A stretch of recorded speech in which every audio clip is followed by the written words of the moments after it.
રાજકોટ ખાતે સરદારધામ સૌરાષ્ટ્ર ઝોનનું ભૂમિપૂજન કરાયું। મુખ્યમંત્રી ભૂપેન્દ્ર પટેલ, કેન્દ્રીય મંત્રી મનસુખ માંડવિયા તેમજ સાંસદ અને ધારાસભ્ય સહિતના નેતાઓ રહ્યા ઉપસ્થિત। ગોવિંદ ધોળકિયાએ કડવા લેવાને એક થવાની વાત કરી।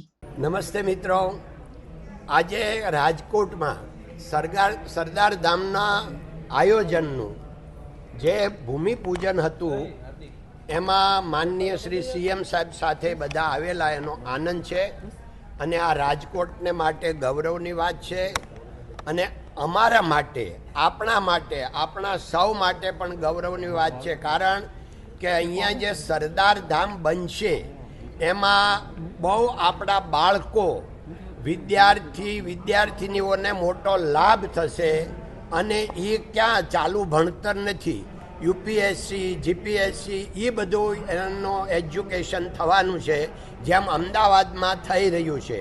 તો એને માટે ખૂબ શુભેચ્છા, ધન્યવાદ અને આનંદ। ગોવિંદભાઈ, તમે લેવા કડવાની એક થવાની વાત કરી, લેવા પાટીદાર સમાજના મોટા આગેવાનો એક કેમ આયા નથી ઉપસ્થિત, જ્યારે આ સરદારધામ છે, લેવા અને કડવા બંનેનું ભેગું છે, તેમને આપે પણ સારી વાત છે, નરેશભાઈ પટેલ પણ નથી આવ્યા। નહીં, એમાં એવું છે, બધાને પોતપોતાની અગવડતા પોતાના કાર્યો હોય, એટલે નથી આવ્યા એનો અર્થ એવો ન હોય કે એમને ઇન્ટરેસ્ટ નથી અથવા એ અલગ છે, બધા ભેગા જ છે। ધન્યવાદ, જય હિન્દ, જય ભારત, નમસ્તે। સલાહ એક આપી છે સમાજને કે 25 વર્ષ પહેલા એક લેવા કડવાને ભેગા કરવાની વાત હતી અને એક જનરેશન પછી ભૂલી જશે એમ તો થઈ ગયા એનું। અત્યારે જો સમસ્ત પાટીદાર સમાજની સ્થાપના સુરતમાં છે, સમસ્ત પાટીદાર સમાજના બેનર નીચે આપણે 2006માં 12 લાખનું ઓડિયન્સ અને 1600 વ્યક્તિઓ સ્ટેજ ઉપર હતી, એવો બેટી બચાવનો કાર્યક્રમ કરેલો 2006માં। એ એનું ફળ છે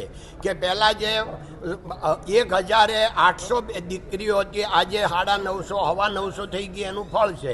એટલે એમાં સમસ્ત પાટીદાર સમાજ, આ સરદારધામ એ સમસ્ત પાટીદાર સમાજ જ છે, એટલે આ એનું ફળ છે।